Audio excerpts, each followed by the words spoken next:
تو وہ کسی شخص کو اگر اٹھا کے جو ہے نا پیچھے کرتا ہے اور خود جا کے ان کی جگہ پر بیٹھ جاتا ہے تو یہ بھی انتہائی معاشرے کے اندر نازیبہ حرکت اس کو تصور کیا جاتا ہے، اور اسلام بھی اس کو نازیبہ حرکت تصور کرتا ہے۔ اس کے نتیجے میں جو ہے نا انسانوں کے دلوں کے اندر نفرتیں پیدا ہو جاتی ہیں، اور بعض اوقات تو اگر فرض کے ایک شخص کسی کو اٹھایا جا رہا ہے اور وہ پہلے مجلس میں بیٹھا ہوا ہے، پہلی صف میں بیٹھا ہوا ہے، پہلی رو میں اور پہلی لائنوں میں بیٹھا ہوا ہے اور اچھی مقام پر بیٹھا ہوا ہے، اب پیچھے سے کوئی آدمی آ کے اس کو اٹھاتا ہے اور اس کو جو ہے نا اٹھا کے پیچھے کرتا ہے اور خود اس کی جگہ پر بیٹھنے کی کوشش کرتا ہے، تو اس کی صورت دو ہو سکتی ہیں۔ ایک صورت تو یہ ہے کہ وہ اگر یعنی منکسر المزاج ہے تو وہ اپنی جگہ سے اٹھ جائے گا اور پیچھے چلا جائے گا اور خاموش ہو جائے گا۔ لیکن دوسری صورت یہ بھی ہو سکتی ہے کہ ایک آدمی جس کو اٹھایا جا رہا ہے وہ چاہے مالی لحاظ سے کمزور ہے، کم خاندان کا ہے یا کوئی بھی ہے، لیکن وہ آگے سے انکار کر دیتا ہے، وہ کہتا ہے کہ نہیں میں اپنی جگہ سے نہیں اٹھتا، تو پھر اس کے نتیجہ کیا نکلے گا؟ ظاہر ہے جو آدمی تفاخر کی بنیاد پر یا اپنے عہدے اور اسٹیٹس کی بنیاد پر وہ اٹھانا چاہ رہا ہے اور جو شخص وہاں بیٹھا ہوا ہے وہ اٹھنا نہیں چاہ رہا، تو اس کا نتیجہ کیا نکلے گا؟ اس کا نتیجہ یہ نکلے گا کہ وہاں پہ جھگڑا ہو جائے گا، لڑائی ہو جائے گی، دنگا مشتی ہو جائے گی۔ اب مسجد کے اندر ہو یا کسی مجلس کے اندر ہو، کسی شادی بیاہ کے اندر ہو یا کسی اور محفل کے اندر ہو،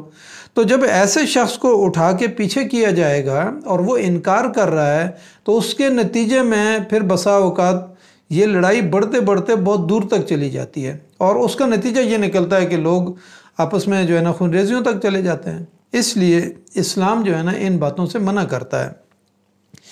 اس حدیث میں جو ہے نا یہاں پر یعنی نماز جمعہ کی جو ہے نا کہا گیا کہ ہاں نماز جمعہ میں بھی یہی جو ہے نا بات ہے اور نماز جمعہ کے علاوہ بھی یہ بات ہے۔ اس لیے جو ہے نا اسلام جو ہے نا معاشرے میں لوگوں کے دلوں میں وہ امور جن کے ذریعے سے نفرت پیدا ہوتی ہے، جن کے ذریعے سے لڑائی اور جھگڑا پیدا ہو سکتا ہے، جس کے ذریعے سے معاشرے کے اندر فساد فی الارض پیدا ہو سکتا ہے، اسلام ایسی چیزوں کو منع کرتا ہے، ایسی چیزوں سے روکتا ہے۔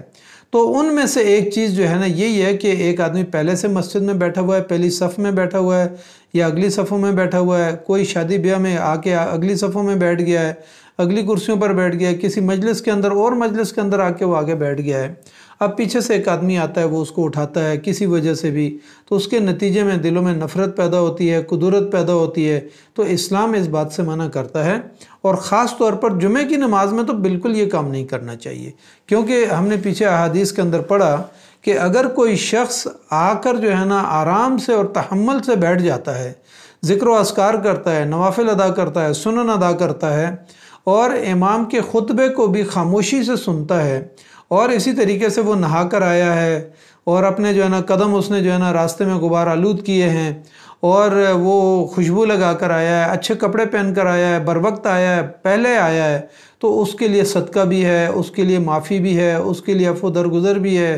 اس کے لیے اللہ تعالیٰ کے ہاں بڑا اجر بھی ہے، ایک جمعے سے دوسرے جمعے تک جو ہے نا گناہوں سے معافی بھی ہے۔ تو یہ وہ ساری چیزیں ہیں جس کے ذریعے سے معاشرے کے اندر ایک عزت اور احترام پیدا کرنے کی یہاں پر بات کی گئی ہے کہ ایک آدمی نماز میں آئے تو عزت اور احترام کے ساتھ آئے، ادب اور آداب کے ساتھ آئے۔ تو یہ اسلام جو ہے نا آداب ہمیں سکھا رہا ہے مجلس میں بیٹھنے کے۔ ہاں البتہ ایک صورت اس میں ایسی ہو سکتی ہے کہ مثال کے طور پر ایک شخص زیادہ علمی جو ہے نا وقار رکھتا ہے، استاد ہے، اس کے لیے کوئی اپنی جو ہے نا جگہ خالی کر دیتا ہے، یا پھر اسی طریقے سے ایک آدمی وہاں کھڑا ہو جاتا ہے اور کھڑے ہونے کی جگہ ہے اور اپنے دائیں بائیں کے ساتھیوں کو کہتا ہے کہ تھوڑی سی گنجائش پیدا کر دیں بیٹھنے کی، تو ایسی صورت تو ہو سکتی ہے کہ وہ درخواست کرتا ہے، گنجائش پیدا کی جاتی ہے، اور خود اسلام بھی کہتا ہے، قرآن بھی کہتا ہے کہ تفصحوا فی المجالس، کے مجالس کے اندر کشادگی پیدا کریں۔ تو ایسے موقع پہ تو وہ جائز ہے۔ اگر ایک آدمی خود اپنی خوشی سے خود پیچھے ہو جاتا ہے، دوسرے کو آگاہ کر دیتا ہے، عزت اور احترام دیتا ہے، استاد ہونے کی وجہ سے، علمی وقار کی وجہ سے، یا بزرگی کی وجہ سے، یا کسی وجہ سے بھی جو ہے نا وہ ان کو عزت اور احترام دیتا ہے اور خود پیچھے ہو جاتا ہے، جان بوجھ کے خود پیچھے ہو جاتا ہے، تو ایسا موقع پہ تو جائز ہے۔ لیکن کسی کو اپنی صف سے ہٹانا، کسی کو اپنے مقام سے گرانا اور اس کو حقیر سمجھ کے گرانا، یہ اسلام اس کی قطعاً اجازت نہیں دیتا۔ اس لیے ہمیں چاہیے کہ ہم ان چیزوں کا اپنی گرد و نواح میں، مجالس کے اندر اور عموماً جو ہے نا تعلقات کے اندر،